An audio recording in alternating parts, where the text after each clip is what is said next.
Okay, that started now. Again, morning everyone. Mark Lawton from Risk IT Solutions here. So welcome to the Flexible Working with Microsoft Teams session. Just a little bit about who we are just before we go into the session for those of you that don't know us. Obviously, we've got a mix this morning of some of our existing customers and also kind of new contacts out there that we just set this session up for anyone that is interested in navigating their way around Teams a little bit better. So we're a cloud services specialist, so primarily focused around what we call security, so helping customers to stay secure, productive. And when I talk about productivity, obviously at the moment that's mainly Teams, but the Microsoft suite more in general, and Office 365, and then what we call agility, so moving services into the cloud and making your environment more flexible and more agile. We look after about 25,000 end users, and alongside those we also work with about 250 small IT businesses around the UK that we support them and they support their customers, and that represents just over 1,000 customers, something like that, across the UK primarily. And we work with a number of key partners. Obviously, for the purposes of today, Microsoft are the key ones, and I think in terms of our business they're also the key ones. Probably 80% of what we do has an element of Microsoft services in it. Obviously Office 365, and again I'm making the assumption that most of you are either using Office 365 now or are planning to, and obviously using Teams as part of that Office 365 suite. We also work with a couple of other partners that I'll mention just very quickly. Wavenet I will mention because they provide all of the voice contact center call recording functionality that we can add to Teams. So we have many of our customers use Teams as their complete unified communications platform. So they have their traditional telephony, contact center and call recording built into there. And then Redstore, who we work with for a long time, provide the cloud backup and disaster recovery services. So you can actually back up all of your Microsoft environment to an external platform like Redstore. So I'll probably touch on those two as well as we go through the session. So just very quickly what we're going to cover, and again this session came around originally, I think the first one we ran was March, April time last year, was really in answer to a lot of our customers saying, obviously lockdowns come in, many of us are working from home, we've been given Teams to use and not really been given any help on how to navigate our way around it. So the original idea was to just get people up and running very, very quickly. So we've condensed probably 80% of what we'd normally cover in a full-blown Teams training session into about 20% of the time. So I'll rattle through it quite quickly.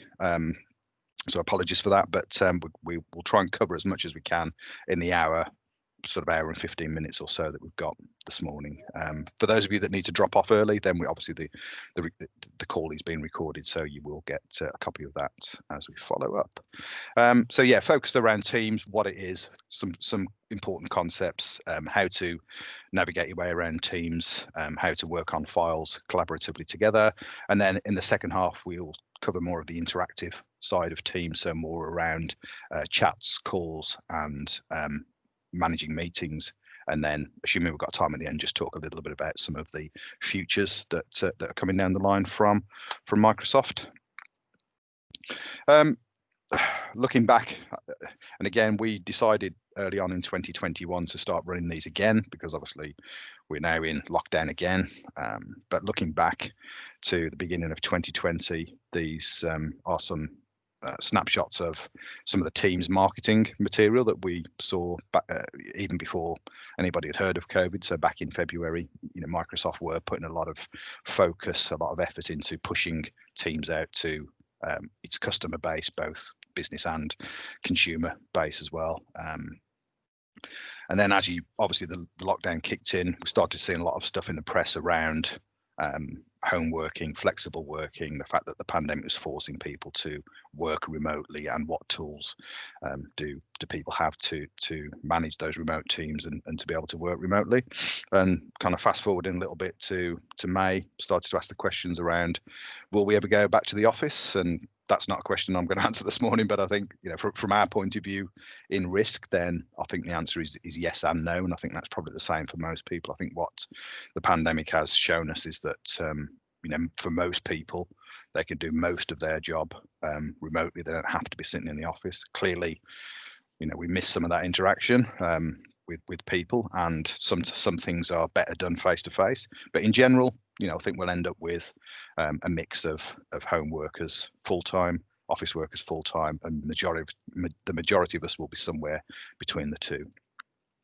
And again, look at in July, Fujitsu as an example of a big corporate announced that they're going to have a permanent work from home plan as an option for employees.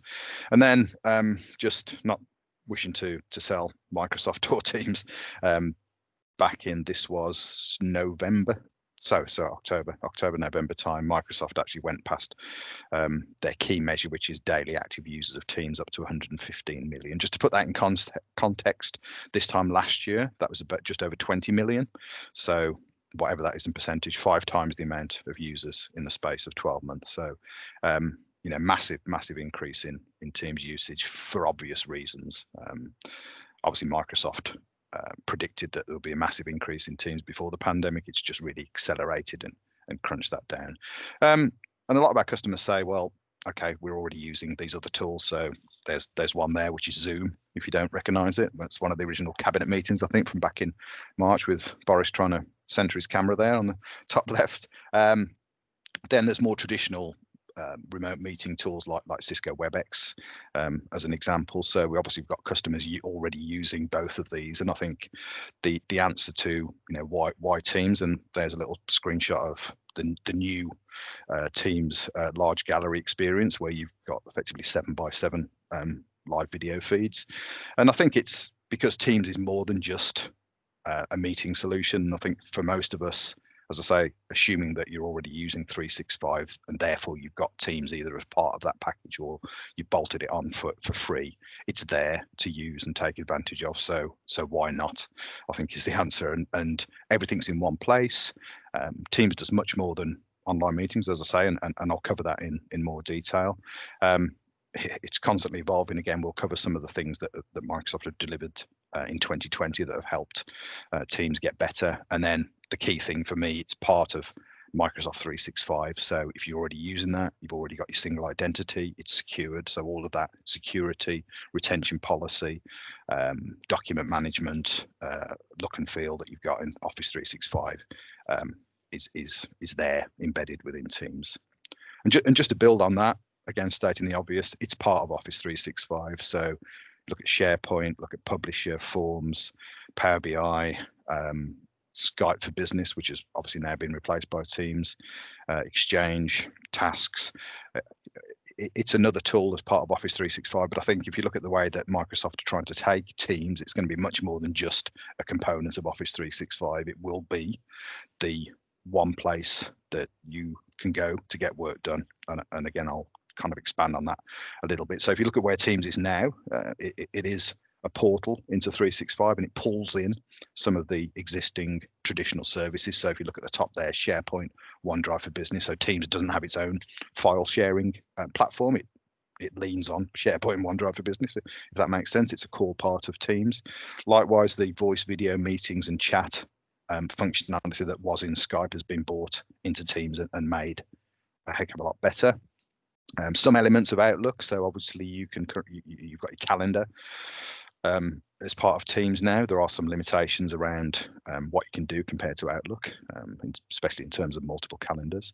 Tasks are also in there as well now. Your inbox isn't yet, but again, that's on the roadmap. And then some other things like Yammer. If any of you've used that or use that, then that Yammer functionality, which is an enterprise social network, is bolted into Teams now, and actually Teams can be a portal to Yammer or an alternative. And then you've got things like co-authoring documents down here, Office 365. And again, that's nothing new. You've been able to co-author documents in Office 365 for a few years now, as long as that document's in a shared area. I think what Teams has done is just made that experience and the ability to do it much easier. And again, hopefully we'll kind of cover that as we go through the demo part of this. So I'm just doing some intro slides, then we'll dive into a demo and then do a wrap up in the Q&A at the end. So it's not all slides, you'll be pleased to know. So again, for those of you that are kind of long-term Teams users, none of this will be new. So I'll just kind of cover it to bring you all up to the same speed. So fundamentally, there are 5 elements to Teams. that you get out of the box. You can bolt a number of additional Microsoft applications into it, and also pick from thousands of third-party applications that can also sit there as part of Teams. But the focus for today is what's native within Teams. So that ability to store files, share files, and co-author files. Teams itself. So when I talk about Teams itself, I mean Teams and channels, which we'll cover at the beginning of the demo. The chat, which is more around a conversational one-to-one or one to a small group of people, either internally actually or externally, which we'll cover off as well. And then the calendar, meeting management. Obviously, what we're doing now is an online meeting, so we'll cover some of the best practice around that as well. And then finally, calls. So again, Teams out of the box will do a number of things. So you can make a Teams to Teams call. You can call somebody else in your organization, either from a chat or just a call from scratch. If you've got something called Business Voice, and again, I'll very, very briefly touch on that. We'll show you how to put your telephone number into Teams and use that as your phone system. So that's enhancing that. So just a couple of concepts I just wanted to cover off before I dive into the demo. And again, apologies if you're already using Teams in anger. This won't be new to you, but in terms of the organizational level, you've got your company, and then underneath your company, you've got a number of teams, and how many teams there are and what they do in your organization will obviously vary massively depending on how you work as an organization, how you want to communicate and store documents. And I'll show you some examples of how we work. And then within each team, you have a number of channels, which is where the conversations are focused, where the files are shared, where the notes are kept. And then there's also third-party tabs and connectors, which I'll talk about. So these are the services that you can bolt into a team. So that's teams and channels. And then another important concept I just wanted to get clear before we go into the demo is guests versus external users. So they're two very, very different things, but you can achieve the same or similar outcome. So a guest user is, and this will depend on how your organization has set Teams up, because you can actually switch this off, but by default it's on, which means you can invite people from outside of your organization, either an existing Teams user, or actually they don't have to have Teams at all. They can just be Hotmail or a Gmail user that you want to actually collaborate with messaging and documents, and effectively they become a guest in your organization, hence the word guest.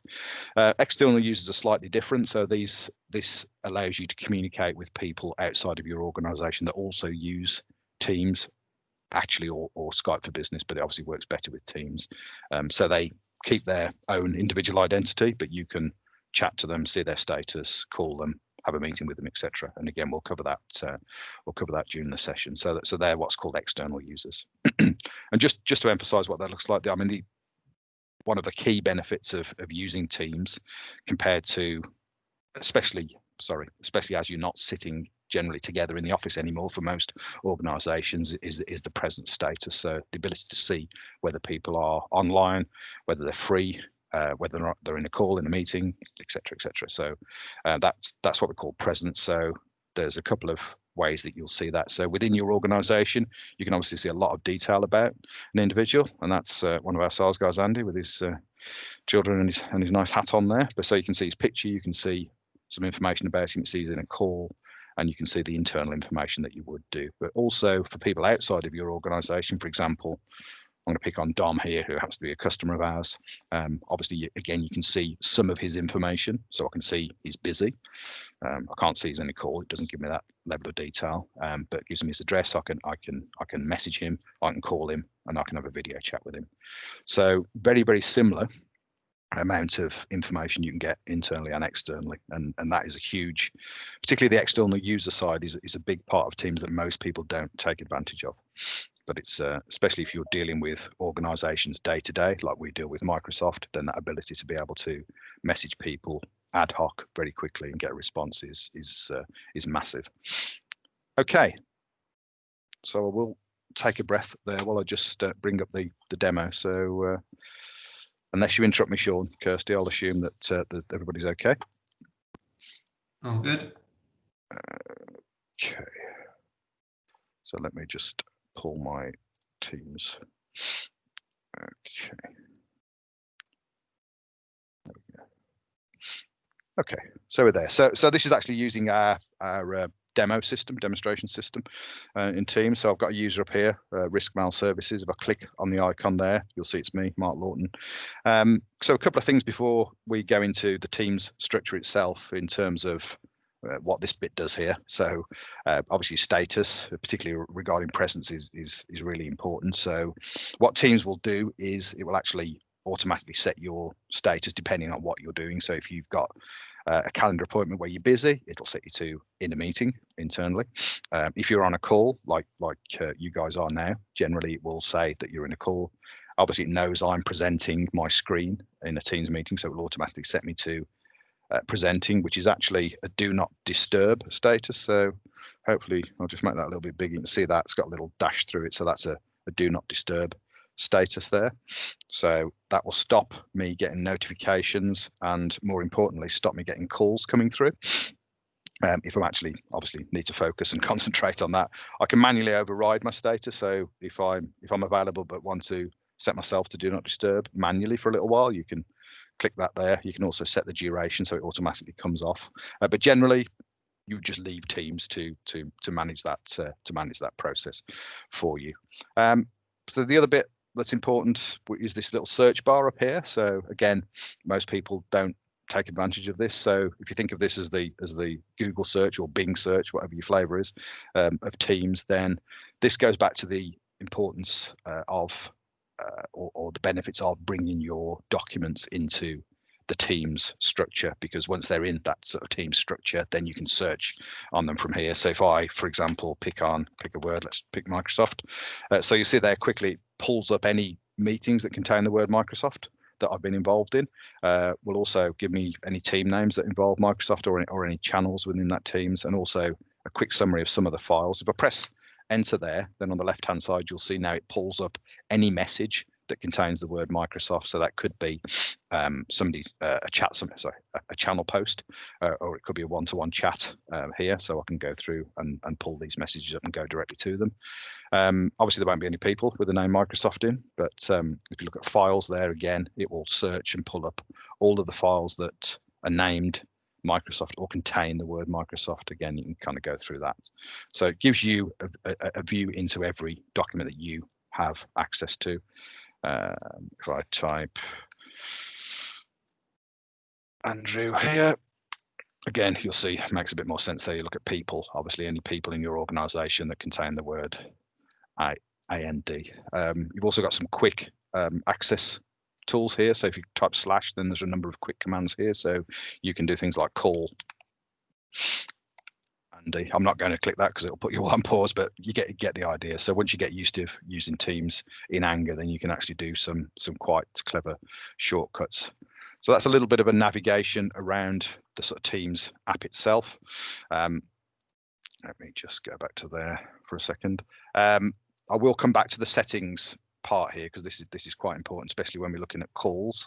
So I've already mentioned devices. Obviously you can set your device settings. Now we're in a meeting using the 3 dots, but obviously you can set your default as well. So what's your default headset, what's your default camera, what's your default microphone. This secondary ringer bit is quite useful. So if you're using Teams for calls, you don't have to have your headset on all the time. You can set it to ring the PC as well, for example, and then managing calls with voicemail. So we'll come back to the call side because I will cover off what that looks like and what the voicemail experience looks like. So in terms of Teams itself, obviously I've got some Teams already created on the left hand side here. So, and I've got 3 different types, which I'll just very, very quickly go through. So this one here that's called a company-wide team. If I click on the general channel, so again, for those of you that use Teams, you've seen this, but every team that you create at that level will automatically have at least one channel, and that channel is called General. And you can't change the name, you can't delete it, it's always there.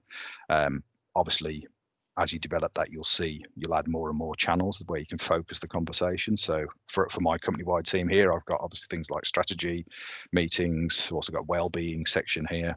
If I just click on General here, and maybe now I've got this working here, just zoom it in there, you'll see next to the meet icon that says org wide. That means it's an organizational wide team. So that means basically that's been set up by your Teams admin, and anybody in your organization will automatically be enrolled. So if somebody new joins, they'll automatically be added into that team. Likewise, if they leave, then they'll automatically be removed from that team. So that is good practice to have at least one of those. It's a great place to post company-wide information, company-wide notifications, because you know that everybody in your organization will automatically be in that team. There's another one here called All Welcome Team. Again, you'll see that just says org. So basically that is a team where you can let anybody can join, but they're not automatically enrolled, if that makes sense. So they can choose to join it. So generally that would be quite good for social type teams where you might want to let people know it exists, but they don't automatically join. And then the third one here, which I've done for today, is called Teams End User Training, and that is the most common type. So if you hover over that team there, it's a private team. So as the owner, I can choose who is a member of that team. So that's the most common type and the one that we'll concentrate on. If I just give you a quick view of the other side of that. So I've got another user on here called Andy, and we've already met. He's using the Teams web app here. If I just drag his view over and go into Teams here, there we go. If I click his icon here, so I've got two users running side by side. As I say, as you can see here for Andy, I can change my status manually. Again, just reset that and it will go back to whatever the default setting is. So he doesn't see all of these teams, obviously, so he's got access to the company-wide team, clearly, because he's in the company, and this other one called Teams Deployment Project. If I click the little icon down here saying join or create a team, and again, this will be down to how your organization manages your teams. The way I've set this up is that we've got some control over the ability for people to create teams, because they have to have what they call an Office 365 group existing already. So we've got a process in place to say you have to request a team. Some organizations, anybody can create a team, which is great for ease of use, but you can end up with team sprawl, so hundreds of teams with a couple of people in, which is not what you want to end up with. So it's quite good to have a bit of a process to stop that. Andy's allowed to create a team from scratch if he wants. He can also join a team with a code, which I'll cover off in a second. And this is this all welcome team here. So as I say, it's optional. Anybody can join, but they have to actually join. So if I click that one, you'll see on the left hand side, hopefully, when it catches up with itself, it will, if I refresh it, let's just refresh that. Just needs a bit of a kick when we're in the web app. There it is, all welcome team. So he's now a member of that team. If I go back to the Mark Lawton user here and go into the Teams End User Training, I can actually manage the team from here. So this is a team I created earlier. Obviously, it's got lots of channels in. This is the one that we use for the demo. So for every event, we've put a new channel. So if you go into Manage Team here, you'll see you've got a couple of different levels here. So you've got owners, members, and guests. So this is back to the guest user definition. So assuming your organization allows them, you can add external people in here. So at the moment, we've only got one owner for this team, and that's me. And that's not great practice, because if I'm away, then people can't add anybody into the team or delete them or make any changes. So it's good to have other people. So if I add a member here on the right hand side, Andy's not currently a member, so I'm going to pop him in there, add him in to the team as a member, and I'll show you what message he gets in a second. So he's now added as a member. You'll see he's down there in the list. Again, good practice to have at least two owners of that team, which gives them the privilege to add and remove members. So I can actually promote him here, click that, make him an owner, and then he'll pop up to the top. You'll see down here I've got some other sort of members. So these are all internal users. So you'll see they're all at-risk mail services. This bloke at the bottom here is actually an external guest, and when I do the second section of the slide, you'll see what the invite looks like for an external guest. It's not easy to show it interactively, but you can invite anybody that has an email address that you can authenticate. So something like Hotmail, Livemail, or Gmail is ideal, really. that has a username and password associated with it, you can invite. And you see there it says they're a guest. And there are certain things that they can and can't do, which we'll come back to with. And as the owner of the team, you can control that. If I go into settings here, there are a number of things you can do. Obviously, at the moment, our little teams here doesn't have a picture associated to it, so I'll just add that in. Nice picture of Snowden there. Just make it a little bit more interesting. So save that. So that's updated the team picture. And there you go. Go away and do that. And you can control member and guest permissions. So these are all currently default. So what it's members of that team, so your internal people, are allowed to create and update channels, for example. Generally, I would recommend that you leave these as default. Likewise, guest permissions. So by default, these are switched off. So guests aren't allowed to create and update channels. The other one that I mentioned previously, this team code one down here. So if I just copy that code and show you what it looks like on Andy's screen, although he's already a member of the team, so it should tell me he's already a member of that team, but that's the other way of joining a team. So rather than being invited in, then you can use a code to join that team as well.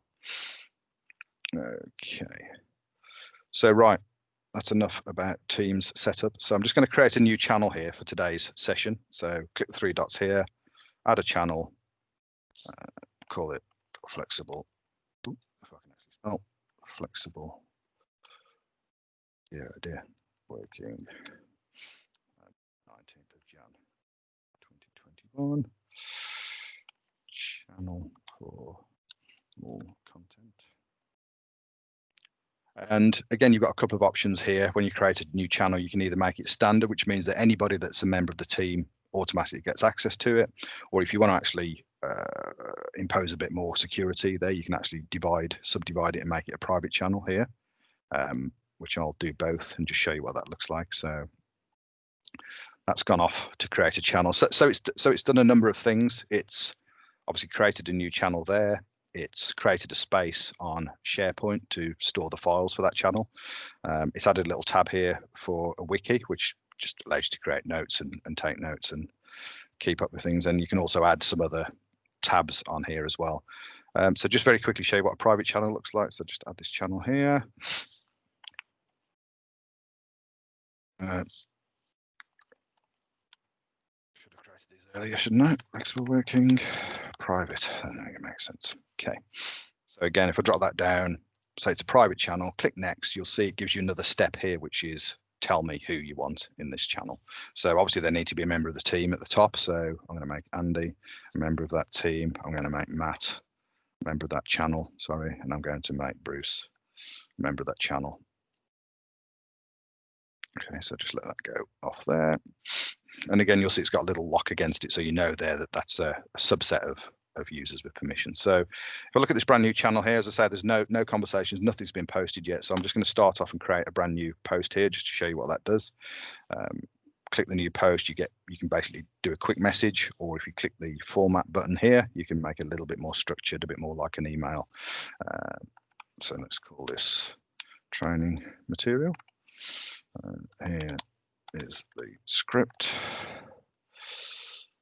So that's the message. So I'm also going to do notifications. So here you can notify either a member of that channel, so somebody that you want to let them know that there's a new message, because by default they're not notified. You can do it at the individual level, you can do it at the channel level. So there you go, so that flexible working, or you can actually do it at the whole team level, and that will notify everybody that's in that team. So if we look there, Teams End User Training the team. Obviously, normally you wouldn't do all three, you do one or the other, but just to show you what that looks like, I'll notify them. And I'm also going to attach a file as well. So if we click the little attach icon here, it's a new channel, it will, there you go. Gives you a number of options. You can either take one that's from an existing team, you can pull something from your OneDrive for Business. If you've got any external services added in, which I've got Google Drive as an example, you can pick it from there, or just simply upload it from your PC, which I will do for simplicity. If I go to documents, there we go, training scripts here, we've got a nice Word document, so I'm going to open that, attach it to that message, There are a couple of options which just at the top here, so you can actually highlight it a little bit more. So rather than it being a new conversation, you can make it a new announcement, so it has background and pictures, and then you can also post it in other channels as well. So if you want that message to be rippled across a number of channels, you can actually add multiple channels in there. I won't do that for now. If I click send here, so that's done a number of things. It's posted that message, it's uploaded the file, and it's notified Andrew and the rest of the team that there's a new message that might be important to them. So you will see in here in his activity feed at the top, it says Mark mentioned you there. So you click that notification in the feed and it will go straight to that message. As you saw, hopefully quickly before I click the activity feed, there were 4 new activities in there to look at, and I'll come back to activities in a second. You don't have to, if I click files now, you'll see that Word document is now sitting in the files area of there. You don't have to attach it to a message to get the file up there. You can just use this little upload button here. So upload files. Again, I'm going to put these other documents in, sales forecast, 100 ways to get healthy, maybe a PDF, something like that. Open those and you'll see on the right here, it says uploading 3 items. So you've now got 4 documents in there. Once they're in that file section within Teams, then they're available to anybody else in that team, like Andy, for example, and you can work on that document or work on those documents together. So just very quickly show you what that looks like. Because it's Teams, and the whole idea is to try and keep you in Teams and not have to leave to do other stuff. So if I click the 3 dots here, click open, then I've got 3 options. I can either edit it using the Teams editor, which is obviously a cut down version, but it will edit it. I can open it in the full-blown Word app, or I can open it in the Word app on the web. So just for now, I'm just going to open that in Teams, and then you'll see what that looks like if you've not used it before. Okay, so that document's opened. It's obviously a little bit of a cut down version of Word. You've got the option here to open in the desktop app. I won't do that for now. If I flick to Andy's view, go to this team. Again, there we go. Actually, I'll go to the activity. Well, I mentioned you, there you go. So I'll just click the 3 dots here, edit in Teams as Andy. So just give that a couple of seconds while it loads it up. Okay, so you'll see a couple of things there. You'll notice in the top, there's a little icon there to show that somebody else is in the document. Let me just make that a little bit bigger.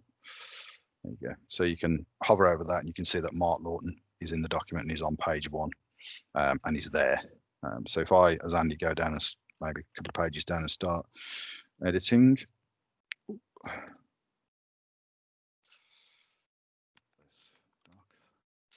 Okay, if I flip back to Mark's view of that document, again, just make that a bit bigger so you can see there, hover over there, you'll see that Andy's in the document. It's telling me it's on page 2. I can go to that location. Just in a second. There you go. You can see that Andy's actually editing that document in real time, and there's no limit to how many people can be editing the document at the same time. Obviously there's practical limits because you don't want hundreds of people editing the document at the same time, but it will track them, and obviously you can roll back versions once it's in one place. So I think that's the important thing to remember, is that document is in the same place whether you're looking at it through Teams. So let me just go back to the actual file store. As I mentioned, Teams has SharePoint sitting behind it as what it uses to store documents. So you can actually open these documents in the SharePoint view. It's the same. They're in the same place. You just got a different app to view it. So if I click in SharePoint there, it's not been logged in for a while. So there we go. Let's just let's log me out. Okay, there we go. So as I mentioned, what Teams does, it goes away and creates this directory under documents called the name of the channel, and then in there it stores the documents. In the SharePoint view, you can actually go up a level, so you can actually see all of the channels that you've created and all of the documents stored in it. So if I click documents there, you'll see obviously all of the previous sessions that we've run with their own directory. But for now, we're just going to focus on this one here. And again, whether you've unit through Teams, whether you've unit through SharePoint, or whether you want to actually sync those documents locally on your PC using the OneDrive sync app, then you can do that. So there's a little button here that says sync. So click that, and fingers crossed, it actually pops up the right app. Okay, it should eventually pop up.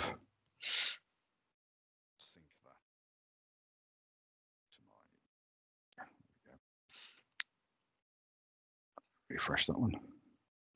Yeah, so what that's done is that's gone into, there you go, Teams Energy Change Flexible Working. So there are the 4 documents there.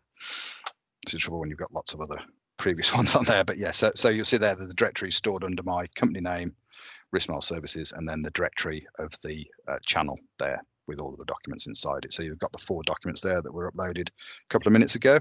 And again, you can actually just grab some files and pop them in there and it will sync them back up to Teams. So let's just grab these few pictures here. Just copy those. Go back to there and paste them in. So obviously it's pasted those locally onto my into the directory on my PC. If I go back to Teams now and refresh it, says confidently. There we go. So you'll see now that we've also got those 4 pictures sitting there in the team as well. So Teams is a great way of storing files, collaborating on files together. It's quite a formal structure. It uses SharePoint at the back end, so whatever security, retention policies, etc. you've got on Teams will be reflected. Sorry, on SharePoint will be reflected in Teams. The other thing I mentioned here is this little plus tab. So here you can actually pin a document to the top. So again, if it's something important that you want people to know about, you can pin it on the top here. You've got access to, as I mentioned, all of the Microsoft apps plus lots of third-party apps as well, which I'll talk about in a second. But you know, let's just pick something easy like Word. Let's pick a document that's already in my team channel. So save that, and what that will do is pin it at the top there. You can obviously rename it and make it something a little bit more meaningful. So that is actually the training script. So that's always pinned to the top now, so for quick access to that. The other useful tool that we use a lot is Planner. So if any of you use Planner before, it's part of Office 365, but fits in nicely within Teams as well. So you can put a plus here and create a plan. Here, and it says, what do you want to do? Do you want to import an existing one, or do you want to create a new one? I won't try and create a really complex project plan for you, but just give you some idea of what you can do. Obviously, if you're using Teams to manage projects, and these are all individual projects, then this is a great way of actually putting in some timescales into this. So if you've not used Planner before, Microsoft have something called To Do, which is for your personal tasks, and then Planner is more for your team tasks. So you can actually do things like set a due date. You can assign that task to somebody else, or multiple people if you want, and then that will add that as a task on there. So see, I've got one task on there. So that's obviously pinned that planner to the top as well. So that's sort of Teams structure, channels, pinning documents to the top. There's a lot more you can do in terms of configuring things like notifications. As I say, by default, you're not automatically notified when somebody posts something in a channel, because obviously it could get very noisy. But you can change that setting. So for example, for me, if I decide that this channel, I want to know everything that's posted, or when anything is posted in there, you can actually change the notifications here. So if you click customize, you'll see this is the default. So all new posts are off, but if somebody mentions me, then it notifies me through the banner, which is the bit that pops up on the screen and tells you somebody's mentioned you, and obviously the feed, which is the activity feed that I mentioned before. So you can change that default here and say, yeah, I want to be notified every time somebody posts something or there's a reply to a conversation in there, because I want to know everything that's going on in that channel. So again, that's completely customizable to you. If you're the team owner as well, so you can change things like in the general channel, because the general channel is obviously used for overall information about the team, what it's for, how they're going to use it, any notifications. You can actually change the settings here on the general channel to say only owners can post messages. So if you want to limit the amount of noise that's going on in that channel for obvious reasons, then you can actually change that default here. And again, in a normal channel, you've got a few options here. You can actually moderate the channel. So if you're an owner, you can say, well, yes, people can post to it, but actually I want to be able to moderate them before we publish them. So again, if it's a company-wide channel and you want to actually police it, then there are some settings that can help you to do that in terms of the configuration.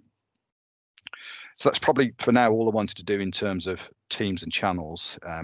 As I say, the process for actually creating a new team, again, is down to your organisation. Some organisations, particularly when they first started using Teams, basically let anybody create a team, but it's probably quite a good idea to put some kind of structure in there just so you make sure people are actually using them. If you're a Teams admin, you can go into the admin center and see what teams are active, how often they've been used, last posting and things like that. So that's quite useful. So that's more on the teams and channels side. Just move now more into the interactive side. So we've got something here called chats.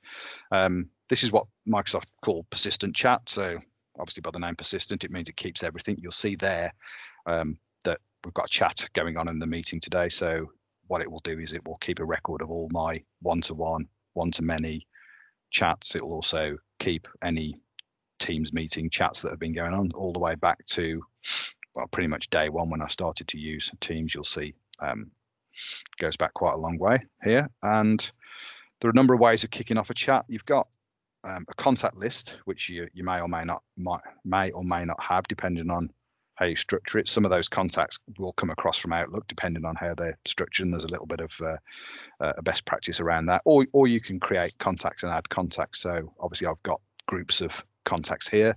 So I've got some external customers. So Dom, who was mentioned previously in the session, he's from Alzheimer's Research. So if I hover over Dom, you'll see he's busy. I can message him.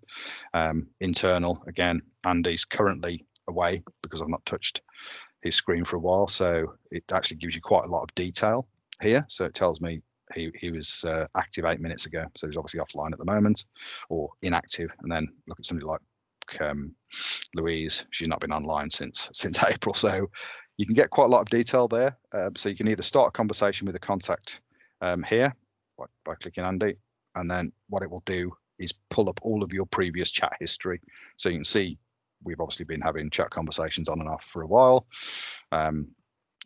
Here, you can also add somebody else to the chat conversation here. So I'm going to add Bruce in as well, just to show you what that looks like. Okay, so we've now got a three-way conversation going on there.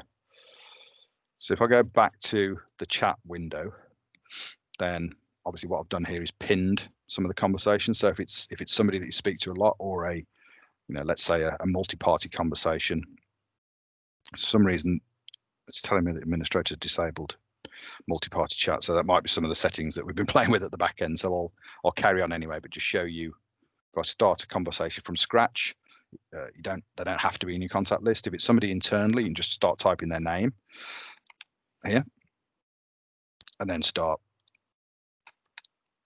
a conversation. Okay. It's sent to test me. So for some reason, it's disabled the chat. So we'll come back to that in a second. I might have to flick to my actual live risk user. So let's come back to chat in a second. But you can see there on the left-hand side all of the chat history. So you'll see here I've got a four-way conversation going on with Andy, Bruce, and Matt, and you can actually elevate these chats here to either an audio call or a video call, or you can share content if they're internal users. If you look at Mark here, is an external user. So this is my actual Risk IT Solutions address. So let me just pop a message in there and just show you what that looks like. So just pull up Teams on my actual Risk.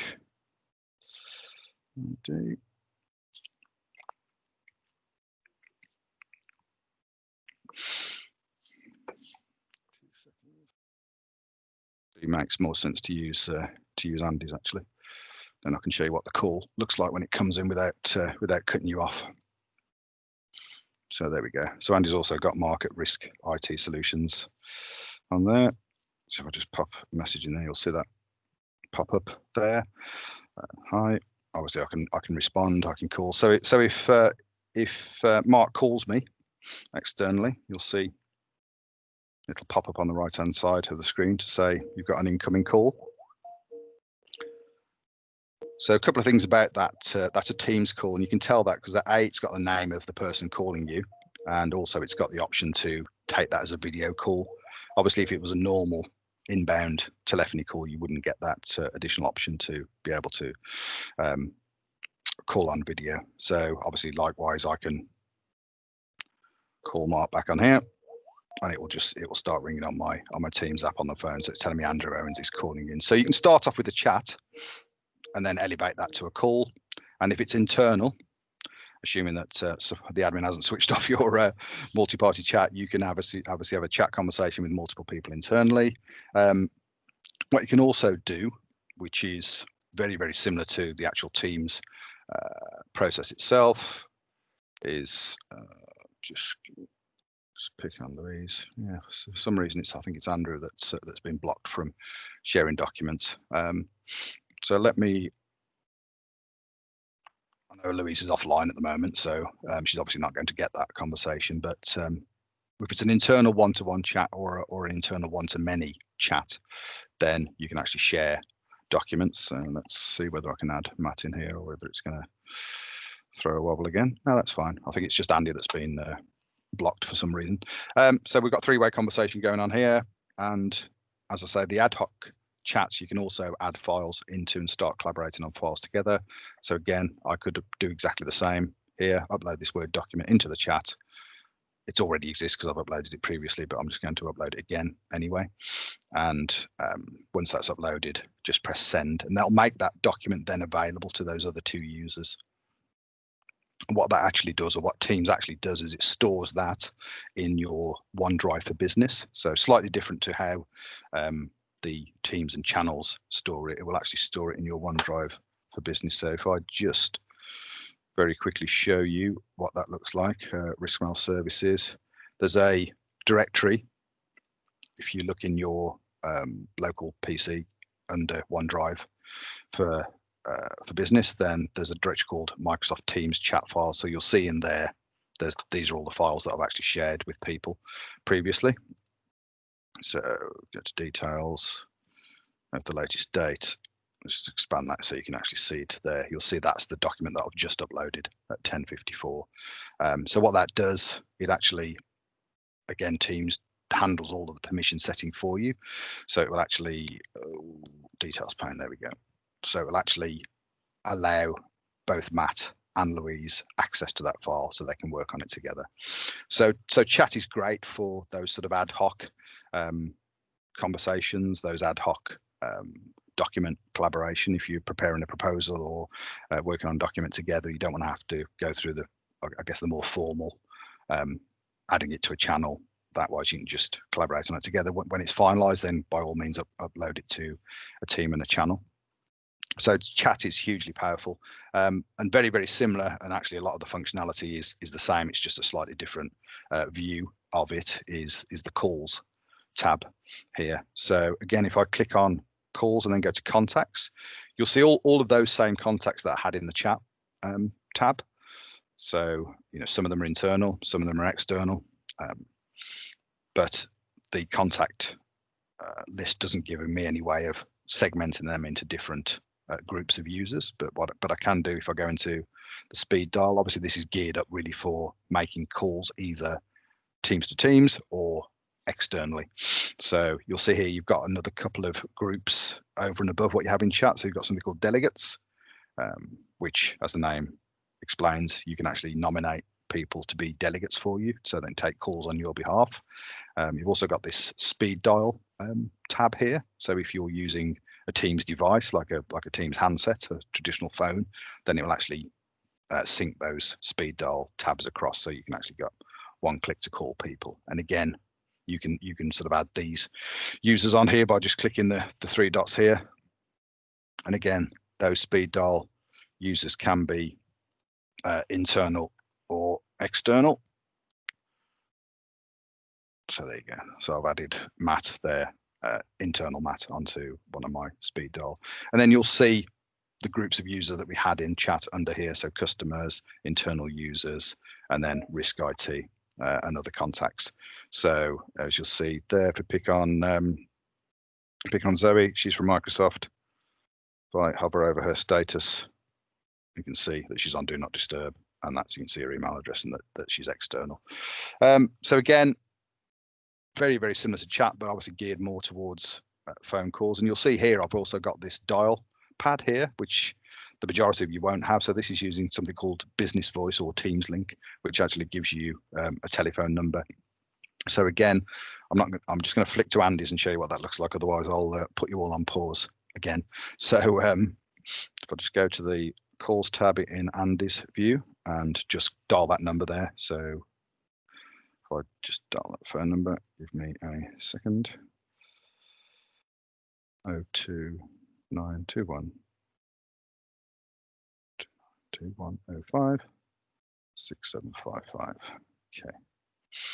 So I'm just going to call that from my mobile, and again you'll see it pop up there. It's slightly different to the Teams to Teams call. So you see there it's showing the phone number that's coming in, and also obviously doesn't give you the option to answer it using video because it's a standard phone call. So I'm just going to mute that and answer it. So you see there, once the call's taken, you'll see the number down the left-hand side. I've got a number of options. I can add other people into this call, so that could either be another phone number. So if you wanted to make that a third party, that was my spare mobile, so I can add that in. It'll call out to the other phone. Just make sure I'm on mute, and it'll start ringing that phone there, which I can just answer. Just make sure I'm mute. So that's now a three-way call. And obviously you can add people onto that call up to, I think about 300 is the limit, something like that. So you can make that a multi-party call. The other thing you can do, let me just dump that phone out of the meeting and cut that meeting off. Let me just do that again very quickly, show you what it looks like. Let's just mute that. When it comes in, I can do things like transfer. So let me just answer that call. If you click the three dots here, then you've got another number of options. You can put the call on hold. You can transfer it through to somebody else in your organization that's using Teams, or if you've got Business Voice, you can transfer it to any external number you're allowed to be honest, or you can consult and transfer. So if I click here, let's say I'm going to have a chat with Matt first to say something like, can you take this call? If he says no, then you can obviously stop consulting, go back to the call, or you can just transfer it through to Matt, either directly to his Teams, stick it straight through to voicemail, or if he's internal and you've got an internal number for him or a DDI number, you can transfer it that way. So that's how the telephony side of Teams works. As I say, out of the box with Teams, you can call people in your organization. You can call people outside that are also using Teams, but obviously you can't do, let me just resume that call for a second. Obviously you can't do what I showed you here with the keypad without having something called Business Voice. So again, that's something that a lot of our customers are using now. So moving from traditional standalone telephony into putting their phone system into Teams and using Teams as the client. So whether you're using a PC or an iPad or a Teams handset, Teams will ring. So that's sort of calls, chat. So meetings was the last thing I wanted to just cover very quickly on the sort of demo side of things. Let me just pull my Teams clients up again. So go into the calendar. So a couple of things to note here is obviously your own calendar is replicated between Teams and Outlook. You've got other options when you create a Teams meeting within the Teams app itself rather than Outlook. So I've got enterprise licenses here. So if I drop this down, I can schedule something called a live event, which again, not all of you will have depending on what licenses you have, and we won't cover live events in detail today, but that is something else to think about. That's a great platform if you want to broadcast a call meeting to lots of people, one to many, and you can actually have up to something like 10,000 people on a live event. It's slightly different. It's not interactive like these meetings are. Obviously, what you'd normally do, for most of you won't have this drop down arrow. You just create a new meeting. Teams meeting number 2. Be really imaginative. Obviously, I can put the attendees in here. Let's make this later. Okay, so a couple of things you can do if you create the meeting in Teams. So one thing, stating the obvious, it automatically populates it with the Teams details, so you don't have to consciously make it a Teams meeting. You can also post the details into a channel rather than having to send people an individual calendar invite. So again, if you go into the Teams end user training event here,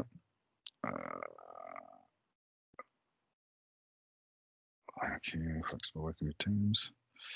It hasn't updated it yet. Let's just pop that into the All About Teams channel. So what it will do, and I'll show you what that looks like in a second, it will just notify everybody in that channel.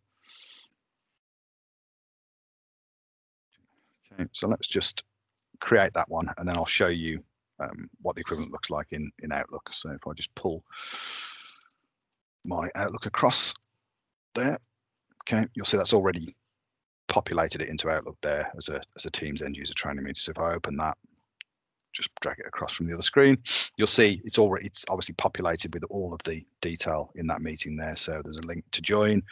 There's the audio dial-in details if people want to dial in using audio. So you don't have to think about making it a Teams meeting. Obviously, if I create that meeting in Outlook, I have to consciously say, yes, it's a Teams meeting here. Click that Teams meeting button, and it obviously will then put the information in for me. And obviously you don't have an option to post it into a team or a channel. So just get access to the same detail here and then send that. Obviously we'll go back to Teams. As and when it's caught up with itself, it will pop up in there as a Teams meeting. Just refresh that. There we go. Okay, so the invites come in externally, but if I expand that, you'll see it's. I think I was too quick for it. There we go. There we go. So it's sorted itself out now. So either way, whichever way you do it, whether it's in Outlook or Teams, you can make it a Teams meeting, no problem. If I go into the Teams end user training, I posted that in one of those hidden channels typically, which will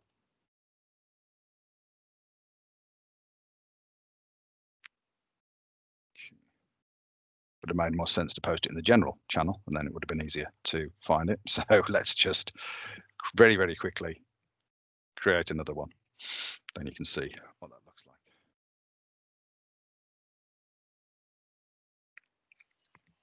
There we go. So Teams end user training, general queue. It's better. Okay, so give that a minute to catch up. There you go. So you'll get a notification. So everybody in that team again will get a notification say this meeting has been scheduled, and they can actually accept it from here by viewing the meeting details. So they can join it, accept it. So again, if you've got hundreds of people in your organization, you don't want to have to go and individually invite everybody to that calendar meeting. Just post it in the channel and say, here it is, this meeting's taking place. Knock yourselves out. So that's a little bit of a run through. Apologies for the chat side of things. Obviously, I was going to show you how it interacted with Andy, but for some reason, our IT admin's been playing with some of the settings here and disabled chat for the user I want to demo. But hopefully, you get the kind of feel for what that looks like. As I say, the ability to upload files, to edit files, work on files together, where they're stored, and the ability to escalate that to a meeting, to a call, or to a video conversation, and then to add other people into that chat as well. So very, very quickly, on the left-hand side, you'll see that there's a couple of other tabs here. One is a Microsoft one, which is called Tasks by Planner. So this is where you can pull together your tasks, the individual tasks, and your team tasks. So you'll see here I've got a number of tasks that have been assigned to me from Planner, all in one place. And then here we've got a third-party app. So again, if you still use Zoom, you want to carry on using Zoom, you can actually plug it into Teams, so you can launch a Zoom meeting from within here. So you can obviously interact with Zoom from here. Oh, sorry, didn't help. So you can actually launch a meeting from within Teams by starting a Zoom meeting. So if I type start there, it'll ask me what the meeting details are. There we go. So again, if you click on here, go to more apps, as I say, as well as the hundreds of Microsoft ones, so you've got thousands of third-party apps that you can use, assuming that you've either got a free subscription or a subscription to them. So again, back to Microsoft's kind of long-term view of Teams being the one place you go to get work done, whether that's Microsoft apps or whether that's third-party apps. You can see how they're trying to take Teams moving forward. Okay, so that's probably all I was going to cover on the demo side. So just very quickly go back into the slide deck just to finish off this session. So there's a couple of useful slides, hopefully useful for you. They'll be part of the pack that really summarize some of the things that that we talked about. So who can collaborate with who? So your internal users, both team owners and team members, then also guests, external users, and anyone. So I mean, that's an important one. So obviously if you're creating a meeting like we have today, we can invite anybody to that meeting. Again, as long as they've got access to a reasonably up-to-date web browser, they don't need a Teams account, they don't need the Teams app, although as always it's better experience with the app, but you can invite anybody that's got Chrome, Edge or Safari to a meeting, which is great for external customers, individuals. Another question we get asked a lot is, well, you know, we've got all of these tools, you know, we've got Teams Chat, we've got SharePoint, we've got Yammer, you know, what do we use when? So we've tried, we've based this on some research that Avanade did, but we've kind of tweaked it and updated it. So this hopefully will give you a little bit of guidance. And again, this isn't meant to be a definitive answer, just some ideas of whether you're looking at a one-to-one conversation across to a organizational wide communication, and whether you're looking at something that's not urgent up to very urgent, then basically we've got these three towers of applications. So clearly, if you want to get hold of somebody quickly, have a quick conversation, then chat is great for that. Obviously, nothing can replace a call. So again, probably the most highest urgency would be a call or video. Likewise, online meeting like we are today. So a smallish group of people, interactive type meeting. If you're looking at a much wider audience, then something like a live event, if you've got access to that, would be great. Which particularly if you've got a big organization, something like a CEO broadcast or an annual update or a quarterly update, then live events are perfect for that. Some other apps on there, some of which you'll know, some of which you won't stream if you've not come across it. So for example, the recording that we're doing today, that is stored under an app called Stream, which sits under my Office 365 because I started the recording. That obviously stores the video, will do all the transcription, and you can manage that from within Stream. So if you've not seen it before, if you go to your office.com, log in, you'll see your apps, you'll see Stream there and any videos that you've or any conversations you've recorded in Teams. And again, I'm not going to go through this in a lot of detail. It's quite a busy slide, but again, we get asked a lot of questions from customers around, okay, where do I start if I want to create a document? Where do I store it? Depending on where it is in its life cycle. So from scratch all the way through to publishing, this gives you some idea of what to use when. So if you're just working on it yourself, then your OneDrive for business within your organization is a great place. Maybe then share it into a chat, start working on it with a couple of people. And then once it's got to a point of being finished or close to being finished, then clearly you can upload it into a channel within the team and then broadcast it to a wider audience.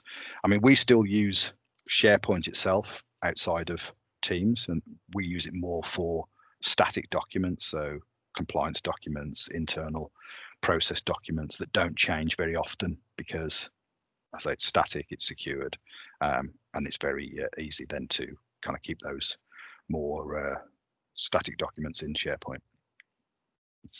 That's just, again, there's a load of these we can share with you. These are just some Microsoft quick videos of the experience of receiving a call and transferring a call if you're using Business Voice. Obviously, I showed you, hopefully, how that works anyway. So exactly what I went through in terms of consulting and then transferring a call. Again, that's just documenting what I talked about. When you upload documents into Teams, they're effectively stored in SharePoint, but you can access them locally using OneDrive, and you can actually sync those documents between the three. So that's just some screenshot examples there. Likewise, in chats, as I mentioned, upload a document. It's then editable by anybody else in that chat conversation locally in your OneDrive for business. And again, just to show you what that looks like under that Teams chat files directory.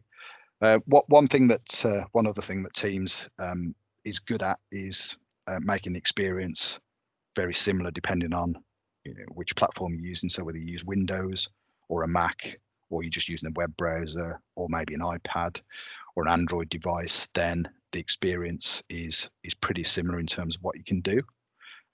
Obviously, the web app in particular is very, very close to what the Teams app will do. There are a few limitations just in the way it works, but particularly for people that are only occasional Teams users, or if you're using a PC at home, then the web app is great, and it will, and I'll show you on the slide, it will ask you whether you want to download the app or just join using the web app. Mobile apps, again, if you're using Teams and you haven't got the app put on your work mobile, then I'd recommend you put it on. You can do, again, pretty much everything you do from the full-blown Windows and web app on, this is an iPhone, for example, so you've got access to all your Teams, you've got access to your calendar, you've got one click to join using the join button, which is great. One tip, if you are using the mobile app, is there is something called notifications in the settings, and if you go in there, you can actually set something called quiet hours. So if you don't want to be disturbed, let's say after 7 o'clock or over the weekend, then you can actually set quiet hours, and it will suppress notifications from Teams for you, which is definitely a tip worth looking at. As I mentioned, you can invite anybody to an external meeting as long as they've got a web browser. And again, just to show you what that experience looks like. So they'll get an invite just with the Teams meeting link in there. Click that. I'm going to join without downloading the app, so I don't have Teams. I don't have a Teams identity. I'm just joining as Mark. There you go. And then you're in the meeting, looking at the slides. Pretty much the same experience. There are some limitations depending on whether you want to use the full audio and video experience in a meeting. So obviously the more recent the web browser is, the better. And there are some limitations, and Microsoft published those if you need to know what those are. But on a modern browser, whether that's Chrome or Edge, your end user will get this pop-up to say, okay, you want to join a Teams meeting. Do you want to download the app? You don't need to own Teams to use the app. You can still join as a guest. And if you've already got the Teams app, obviously the preference is to open using Teams. The guest user experience. So if you're inviting somebody, say a Gmail or a Hotmail user to one of your teams, this is the kind of email they'll get to say you've been invited to a team. The first time you join that organization, because obviously you're coming in from outside effectively, it'll pop up with all the terms and conditions and say, are you okay with these T's and C's? And then you're in. And again, effectively, you can post messages, you can work on documents as a guest user in that organization. That can be changed at a high level. So at an organization level, if you're uncomfortable with letting people from outside your organization into a team, you can switch that off. But at the moment, it's an all or nothing setting. So just be mindful of that. And likewise, from a mobile device, just a pointer here, you can't join from a mobile device, whether that's an Android or iPad, using a web browser. You have to download the app, but you can still join as a guest if that makes sense. So it'll prompt you to download the Teams app if you're outside and don't currently have Teams. And it'll say, do you want to join in as a guest? Yes, Mark. Excuse me. Then obviously you can join from a mobile device.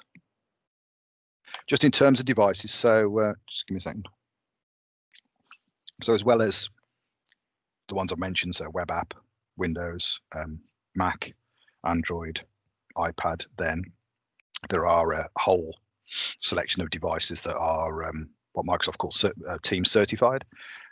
So I mean, if you're using a laptop, you can plug any old headset in you want, it'll work to a certain extent. But if you want the best experience, then pick something that's on this list of Teams certified devices, all the way from USB headset at 30 quid all the way through to a Teams room, full-blown Teams room system with high-definition camera in the thousands. So there's a number of companies that make these devices. The ones some of you know, like Plantronics, Polycom, Jabra, Yealink is actually the device we've got there. So that's a Teams handset there, the Yealink device. So that's effectively running a cut down version of Teams on Android, on a screen, on a phone. So if you've got people that really want to use Teams voice but prefer a traditional handset, then that kind of device is ideal. But again, there's a link to the Microsoft site there.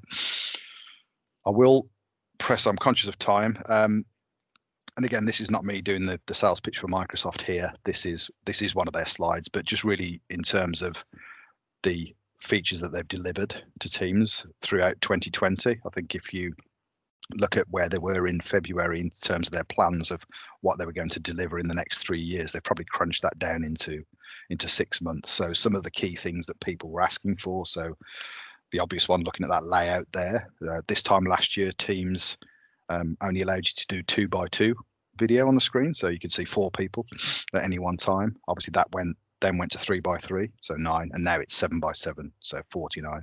So they brought that, so those changes in really, really quickly. And when we look back at where we were this time last year, then I don't know whether you've seen this. This is called Together View.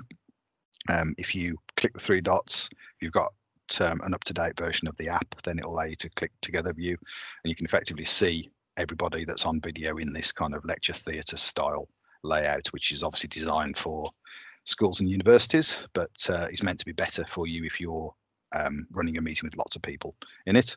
And then what they call large gallery view, so that's the 7x7 plus. You'll also get the key active speakers on the right hand side as well. Very, very different to how it looked this time last year. And the recent one, which we haven't had time to sort of build into this demo, but we'll looking to do a separate session if you're interested around setting up and running effective meetings. So breakout rooms is probably the number one ask that people wanted in Teams that wasn't there. Obviously Zoom does it, but now that's been delivered or is in the process of being delivered and rolled out across the world. We've got it in the UK now by the looks of it. So that allows you to, for example, take this meeting, split it into 4 breakout rooms, run those separately, and then bring them back in together. So great for training courses, as you'd expect. So that's just been delivered. So that is available now.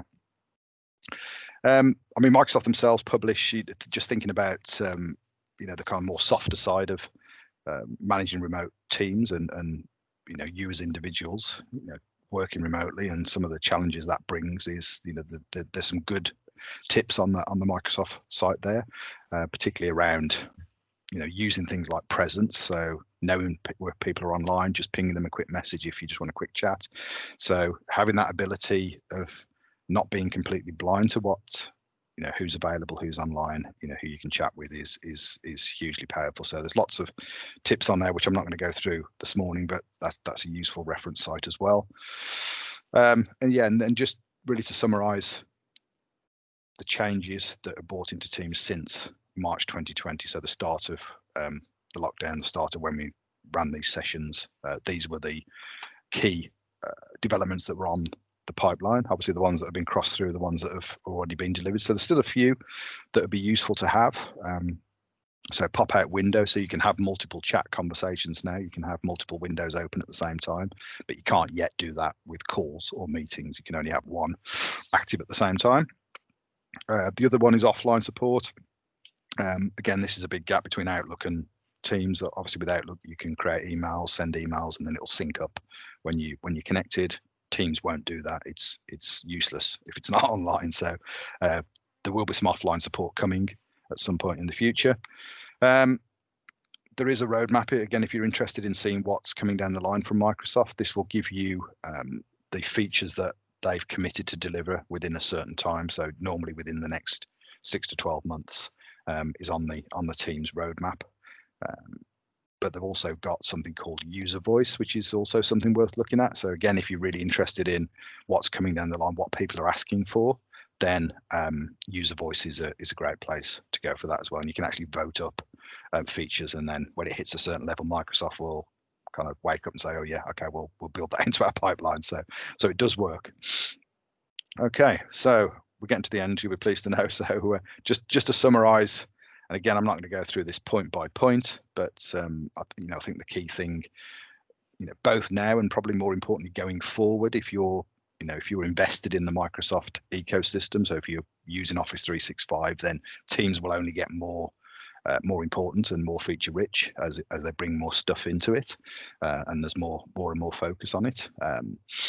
And then also if you're looking towards the future, so if you're maybe thinking about, okay, we've got, as a lot of our customers have had and have changed, a traditional phone system that sits on site at the office with traditional handsets. So that doesn't work particularly well if you've got people working from wherever, home, office, Costa, not that Costa are open at the moment, but the ability to put your number into Teams so it goes with you wherever you are is again hugely powerful, and obviously we can help you if that's something that you're interested. We're actually running a more focused session around unified communication. So that one on the top left there, the next one we're running is on the 28th of January. So I think, Sean, if you don't mind, just pop in the details of that event in the chat if anybody's interested in learning more about that. So we do run some other, obviously this event's focused around end users. So whether you're an information worker or a team leader or a director or whatever you are, this session is about helping you to navigate your way around Teams.